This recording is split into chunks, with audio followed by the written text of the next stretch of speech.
Hi, I'm Jiang Yishen from National Tsinghua University, and today I'd like to share a paper about user system communication with a focus on smart home routine assistants. We can now preset the routines for smart homes, but what if homes get smarter? What if they can just do things for us? That would be amazing, right? With machine learning, it is possible. But adopting machine learning means that machines need to learn from their users. In other words, users need to provide feedback to better the system. User not providing ground truths will lead to systems giving out wrong predictions. Past studies have shown that when intelligent systems are not giving out right predictions, user would get mad, angry, and eventually want to abandon the system. In order to have smoother experience and interactions, systems need to explain why SHRs make those false predictions or urge users to provide feedback. Either way, user communication is crucial. That is why we are interested in knowing how systems should communicate with their users. More specifically, how should SHRs communicate with their users? For the scope of this study, SHR stands for the abbreviation of Smart Home Routine Assistant.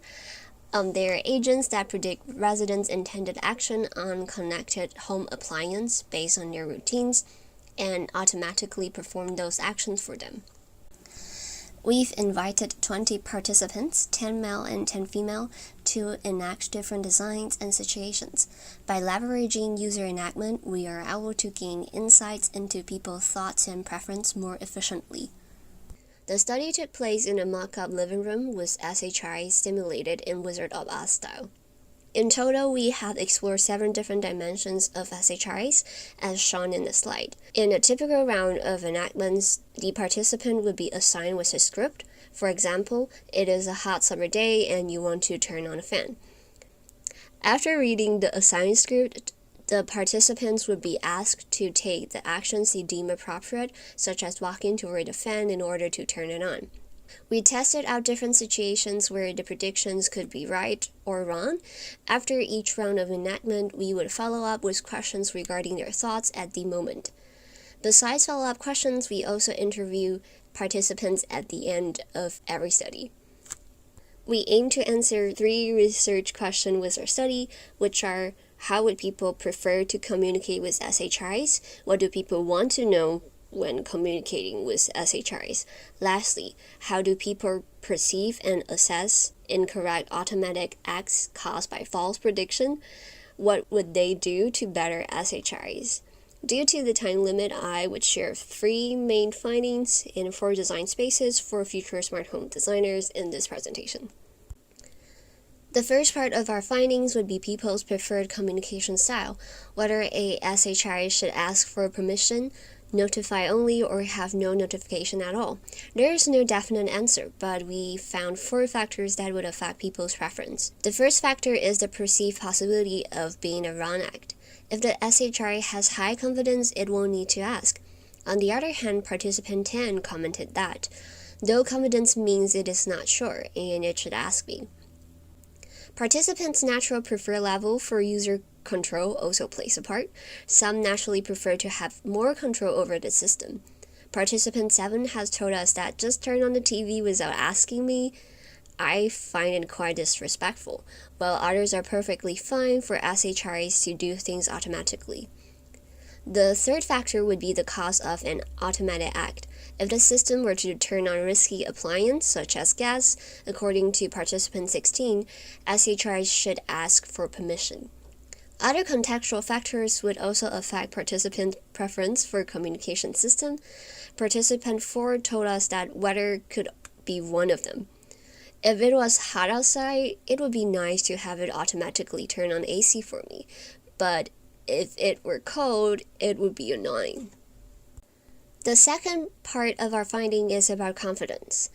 Inspired by the common use of confidence in some consumer products and prior research, we have used confidence as our communication prompt and test out a variety of combination. We didn't define confidence since we would like to know what people's natural interpretations are, though most are very similar, such as probability, possibility, likelihood, accuracy, certainty, etc. But there are also some interesting ones, such as how sensitive the system is, or a kind of urge or desire. It is not surprising that participants' inherent curiosity about the system would play a part in their desire. Some, like participant 14, for example, are naturally indifferent, saying that as long as it turns the appliance on for me, it is enough. I don't care much about how confident it is. Well, some still want to know about confident. Participants 12 told us that I feel better if I know the system at least is confident in what it does. If it does not show confidence, I would wonder why it even automates it in the very first place. The second factor is the perceived opportunity to interfere with automated acts. Participant 1 noted, if the system had already done it, it was unnecessary at the moment to know its confidence level. The correctness of automatic actions and participants' availability at the moment would also influence people's desire to learn about confidence.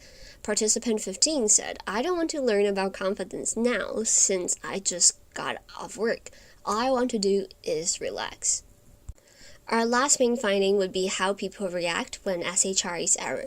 People usually would go through 4 stages, though some would skip the correct phase.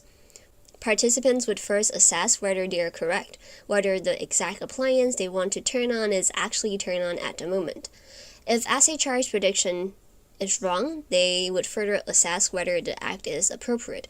It is interesting that participants did not necessarily see incorrect predictions be inappropriate. Participant 8 mentioned that as long as the false prediction made sense in the wider context of whether he foresaw himself turning the same appliance on later, he felt comfortable with it being wrong.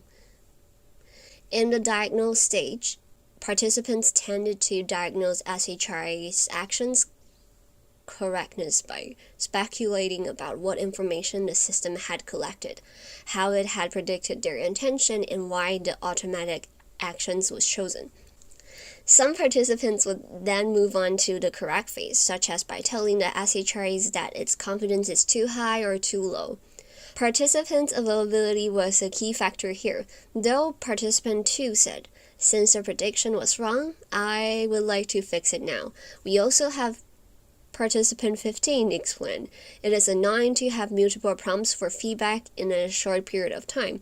I would rather provide feedback all at once later. As well as wanting to give the CHI real-time feedback, many participants mentioned that they would like to improve its prediction retrospectively. We found 4 different improving strategies. The configuration approach would be subdivided into 2 types. First, despite confidence being computed by the CHI itself, many participants perceived it as modifiable and wanted to suggest the correct level of confidence the system should have computed. For example, participant 1 said, it said that it had 20% confidence. The confidence level should have been higher. I wish there was some way to adjust the confidence level upward. The second type was to reconfigure the measurements and thresholds the participant thought the CHI had adopted to estimate their intentions. The second strategy was to teach the CHI their behaviors. For example, participant 16 said that if the system erred, I would want to start retraining it. I could only train it by repeating my current gestures and giving the same feedback. For those who adopt the simplifying method, they would rearrange the physical configuration of the area so that the relation between home appliance and furniture would be more distinguishable. As participant 5 commented, I should place the AC remote further from the TV remote so the system can detect it better. The last strategy would be participants complying with CHIs. They would adapt to the existing pattern that they perceive the system have learned from them. It should be noted that we have found some participants did not expend effort on improving the system, either because they thought doing so was the sole responsibility of product developers or because they regarded themselves as unable to improve it. Either way, their general reluctance should be noticed by the future CHI designer. I would conclude this presentation with 4 design spaces inspired by our findings.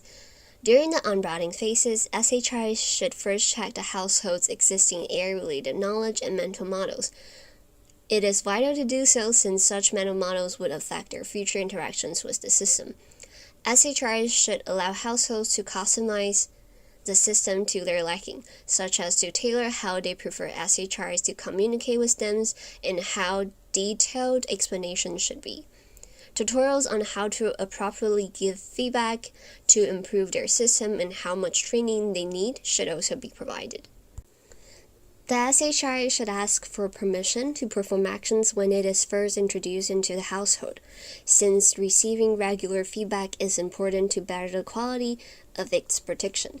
Plus, it can remind its user that it is still learning. The key is to make households more comfortable with the system's learning curve. As its number of successful learning experiences increases, the SHI may gain the trust of the members of its household. Once this stage is reached, it can ask the household member if it should continue asking for permission before performing those automated actions. Users do not always pay close attention to onboarding tutorials and have the tendency to skip those materials. So it would be suggested to occasionally sneak in brief tips, tricks, and quick facts about what information SHIs detect, how they learn, and how users can help them improve their predictions while the systems are loading. Finally, we would suggest SHIs to have easy-to-access dashboards to allow the members of their households to review all records of automatic acts and predictions along with explanations for them.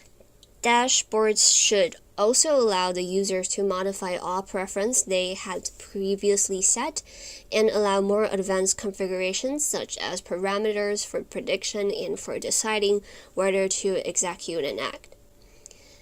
In this paper, or say presentation, we provided insights in regards of how and what SHI should communicate with users, located 4 stages of reactions when interacting with SHIs and different types of improving strategies, and suggest 4 design spaces for future SHI designers.